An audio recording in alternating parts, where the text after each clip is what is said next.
अध्याय 1। यूरोपीय कंपनियों का आगमन। प्राचीन काल में यूरोप और भारत के बीच व्यापारिक संबंध यूनानियों के साथ आरंभ हुए।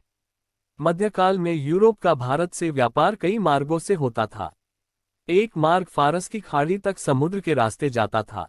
वहां से फिर इराक और तुर्की होकर जमीन के रास्ते एवं आगे समुद्र के जरिए वेनिस और जेनेवा तक जाता था।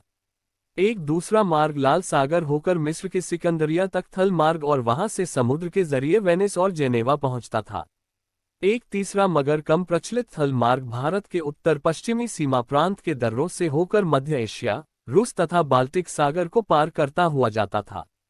इस तरह भारत को यूरोप से मिलाने वाले दो मुख्य समुद्री मार्ग थे, प्रथम फारस की खाड़ी से होकर एवं द्वितीय लाल सागर से होकर। इसमें फारस की खाड़ी वाला मार्ग ज्यादा प्रचलित था, क्योंकि लाल सागर वाला मार्ग अत्यधिक कोहरे के कारण दुष्कर था। एशिया का अधिकांश व्यापार अरब वासियों के हाथ में था, जबकि भूमध्य सागरीय और यूरोपीय व्यापार इतालवी व्यापारियों के एकाधिकार में था। ये व्यापार पूर्वी देशों के गरम मसालों के कारण बहुत महत्वपूर्ण था, क्योंकि गरम मसालों की यूरोप में बहुत मांग थी। ये मसाले यूरोप में बहुत महंगे बिकते थे, क्योंकि जाड़ों में नमक और काली मिर्च डले गोश्त पर ही वे जिंदा रहते थे। 1453 में कुस्तुनतुनिया पर तुर्कों ने अधिकार कर लिया। इस कारण पूर्वी और पश्चिमी देशों के मध्य संपर्क स्थापित करने वाला मार्ग भी तुर्कों के अधीन आ गया और उन्होंने यूरोप के व्यापारियों को अपने साम्राज्य से होकर पूर्वी देशों से व्यापार करने की सुविधा देने से इनकार कर दिया। पहले वेनिस और जेनेवा व्यापारियों ने यूरोप और एशिया के बीच व्यापार पर एकाधिकार कर लिया था। इस कारण यूरोप के नवीन राष्ट्र स्पेन और पुर्तगाल व्यापार से बहिष्कृत थे, लेकिन गरम मसाले के महत्व और भारत के विख्यात वैभव के लोभ से पूरब के साथ व्यापार करने को ये लालायित थे। इसीलिए पश्चिमी यूरोप के नवीन राज्यों ने भारत और इंडोनेशिया के मसाला द्वीपों तक पहुंचने के लिए नए और अपेक्षाकृत कम जोखिम भरे मार्ग ढूंढने आरंभ कर दिए। ये लोग अरब और वेनिस के व्यापारियों के एकाधिकार को तोड़कर तथा तुर्की के झगड़े से बचकर पूरब के देशों से सीधे व्यापारिक संबंध कायम करना चाहते थे। वे ऐसा करने के लिए पूरी तरह समर्थ थे, क्योंकि 15वीं सदी के दौरान जहाजरानी निर्माण और नौपरिवहन विज्ञान में महान प्रगति हुई।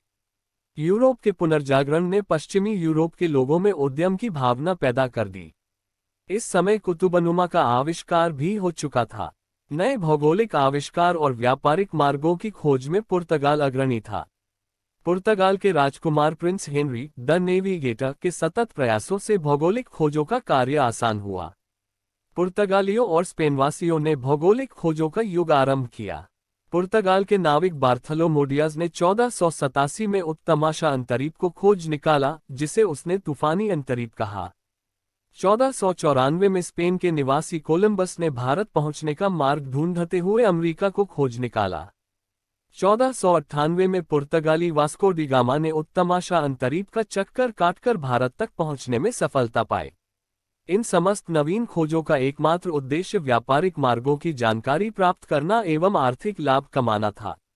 भारत के पश्चिम में मालाबार तट पर कालीकट एवं कोचीन तथा गुजरात भड़ौच और कैम्बे प्रसिद्ध बंदरगाह थे। ये बंदरगाह पश्चिमी देशों के साथ भारतीय व्यापार के प्रमुख केंद्र थे। दक्षिण पूर्वी एशिया के मसाले, रेशम, चीनी मिट्टी, लाख इत्यादि वस्तुएं मालाबार तट पर लाई जाती थीं, जहां से लाल सागर एवं फारस की खाड़ी होकर इन्हें पश्चिमी देशों को भेजा जाता था।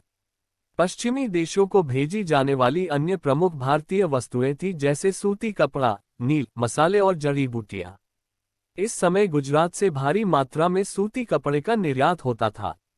1500 के लगभग भारत के समूचे व्यापार को नियंत्रित करने वाला प्रमुख समुदाय था कोरोमंडल चेट्टियार समुदाय। बंगाल की खाड़ी के समूचे क्षेत्र में और विशेष रूप से कोरोमंडल से मलक्का तक के व्यापार में उनकी बड़ी महत्वपूर्ण भूमिका थी। इस व्यापार में उनके साथ एक अन्य दक्षिण पूर्वी व्यापारी समुदाय था चूलिया मुसलमान। इस प्रकार भारत में पुर्तगालियों के आगमन के समय विशिष्ट समुद्री मार्गों पर विशिष्ट व्यापारिक समुदायों का प्रभुत्व था। भारत में यूरोपवासियों के आने के क्रम में सर्वप्रथम पुर्तगीज थे। इसके बाद डच, अंग्रेज, डेनिश और फ्रांसीसी आए। इन यूरोपियों में यद्यपि अंग्रेज डच के बाद आए थे, परंतु उनकी ईस्ट इंडिया कंपनी की स्थापना डच ईस्ट इंडिया कंपनी से पहले ही हो चुकी थी। पुर्तगीज। यूरोपवासियों में सर्वप्रथम पुर्तगीज भारत आए। उत्तमाशा अंतरीप का चक्कर काटते हुए अब्दुल मनीद नामक गुजराती पथ प्रदर्शक की सहायता से 17 मई 1498 को कालीकट के प्रसिद्ध बंदरगाह पर कपकडाबू नामक स्थान पर वास्को डी गामा अपना बेड़ा उतारा।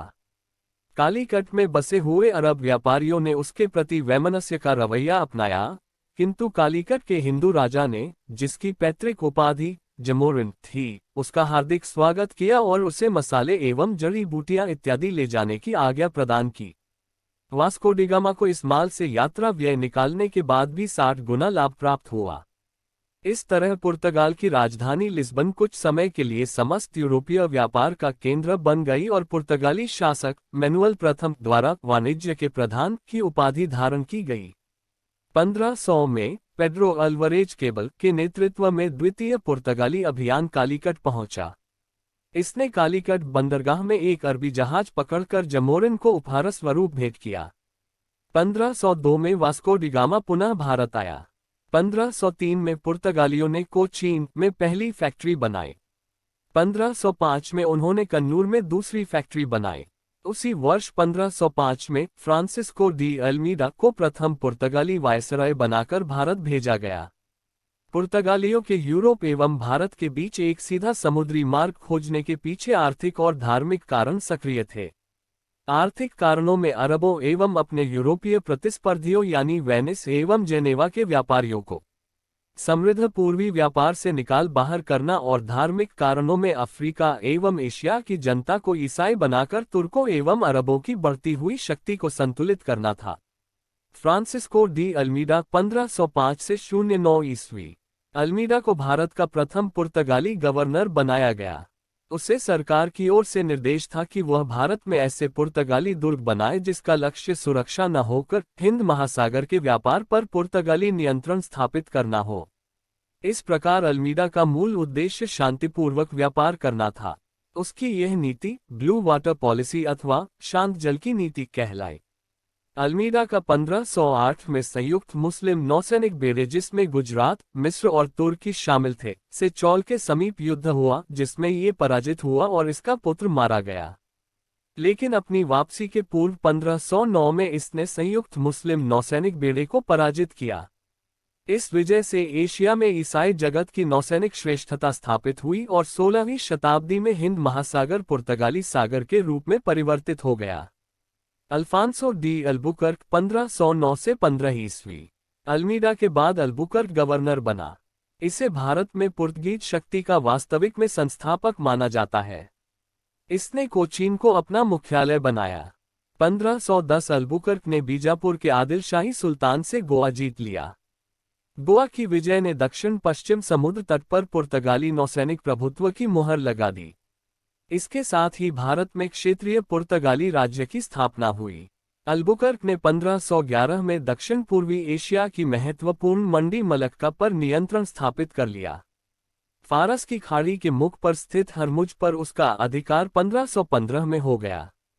ये तीनों नगर सामरिक दृष्टि से अत्यंत महत्वपूर्ण थे, किंतु बार बार प्रयास करने पर भी पुर्तगाली अदन पर अधिकार नहीं कर सके, जो लाल सागर के व्यापार पर नियंत्रण की कुंजी थी। अल्बुकर्क भारत में स्थायी पुर्तगीज आबादी बसाना चाहता था, इसलिए उसने स्वदेश वासियों को भारतीय स्त्रियों से विवाह करने के लिए प्रोत्साहित किया। अल्बुकर्क ने अपने क्षेत्र में सती प्रथा बंद कर दी, किंतु उसकी नीति में एक बहुत बुरी बात यह थी कि वह मुसलमानों को बहुत तंग करता था। जो भी हो, उसने वफादारी के साथ पुर्तगीजों की सेवा की। 1515 में उसकी मृत्यु हुई। उस समय पुर्तगीज भारत की सबसे सबल जल शक्ति बन चुके थे तथा पश्चिमी समुद्र तट पर उनकी तूती बोलने लगी थी। नीनो डी कुन्हा 1529 से 38 अल्बुकर्क के बाद ये प्रमुख पुर्तगाली गवर्नर था। इसने 1530 में सरकारी कार्यालय कोचीन से गोवा स्थानांतरित कर दिया। इस प्रकार गोवा भारत में पुर्तगाली राज्य की औपचारिक राजधानी बन गया। कुन्हा ने मद्रास के निकट सेंथोम और बंगाल में हुगली में पुर्तगाली बस्तियां स्थापित करके भारत के पूर्वी समुद्र तट की ओर भी पुर्तगाली वाणिज्य का विस्तार किया। उसने 1534 में बेसिन पर और 1535 में दीव पर अधिकार कर लिया। इसका गुजरात के शासक बहादुर शाह से बेसिन के विषय में समझौता हो गया, लेकिन वहां दीवार खड़ी करने के प्रश्न पर बहादुर शाह से पुर्तगालियों का झगड़ा हो गया। इस झगड़े में बहादुर शाह समुद्र में गिरकर डूब गया। पुर्तगालियों ने धीरे धीरे समुद्र के समीप कुछ महत्वपूर्ण बस्तियां बसाईं। 1559 में दमन पर भी उनका अधिकार हो गया।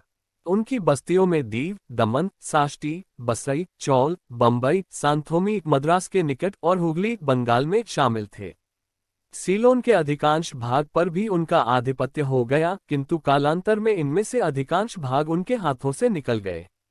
डच एवं ब्रिटिश कंपनियों के हिंद महासागर में आ जाने से वहां पुर्तगालियों का एकाधिकार समाप्त हो गया। अनेक स्थानों पर पुर्तगालियों को सैन्य पराजय का सामना करना पड़ा। 1538 में आदन पर तुर्की का प्रभुत्व स्थापित हो गया। 1598 में दक्षिण पूर्व एशिया में आने के बाद अगले 20 वर्षों में डचों ने पुर्तगालियों को इस क्षेत्र से बाहर खदेड़ दिया। उन्होंने पूर्वी एशिया में पुर्तगालियों के व्यापार को भी कम कर दिया। 1602 में डचों ने बांटम के समीप पुर्तगाली बेड़े पर आक्रमण कर उसे पराजित कर दिया। 1654 में पुर्तगालियों ने अंग्रेजों को अपने अधिकृत पूर्वी प्रदेशों में निवास करने और व्यापार करने की मान्यता प्रदान की। 1641 में डचों ने पुर्तगालियों के महत्वपूर्ण मलक्का दुर्ग को जीत लिया।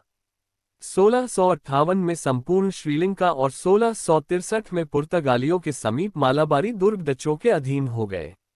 अंग्रेज भी डचों से पीछे नहीं रहे। 1611 में सूरत के निकट स्वाली के समुद्र तट पर अंग्रेजों ने पुर्तगालियों पर महत्वपूर्ण विजय प्राप्त की। 1628 में फारसी सेना की सहायता से अंग्रेजों ने हरमुज पर कब्जा कर लिया, जो फारस की खाड़ी पर स्थित पुर्तगालियों की मुख्य चौकी थी। मुगल सम्राट शाहजहां के शासनकाल में कासिम खान ने 1632 में हुगली पर कब्जा कर लिया तथा मराठों ने 1739 में साष्टी और बसई पर अधिकार जमा लिया। केवल गोवा, दमन और दीव 1961 तक पुर्तगालियों के अधिकार में रहे। पुर्तगाली नियंत्रण की विधि एवं प्रक्रिया 1571 में पुर्तगाली एशियाई साम्राज्य को 3 स्वतंत्र कमानों में विभाजित किया गया।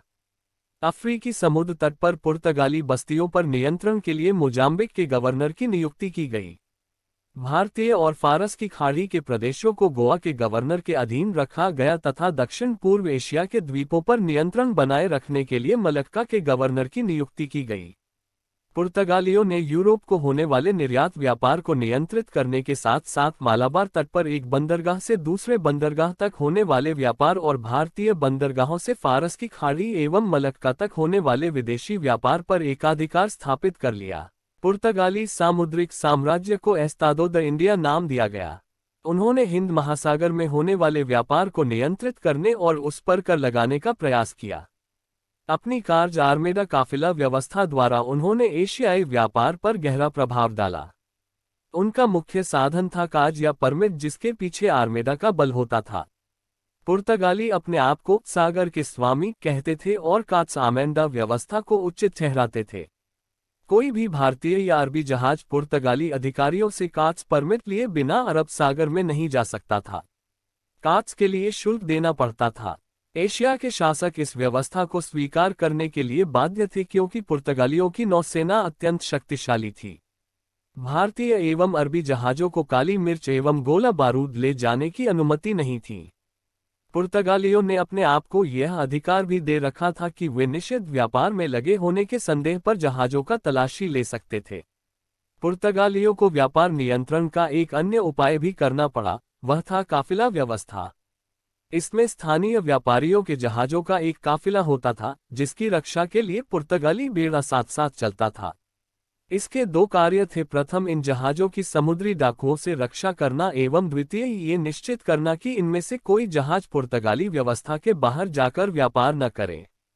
मुगल बादशाह तक सूरत से मोरवा जाने वाले अपने जहाजों के लिए परमिट प्राप्त करते थे।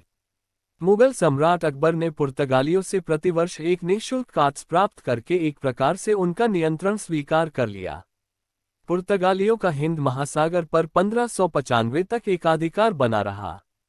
पुर्तगाली प्रभुत्व का पतन। पुर्तगालियों के पतन के अनेक कारण थे।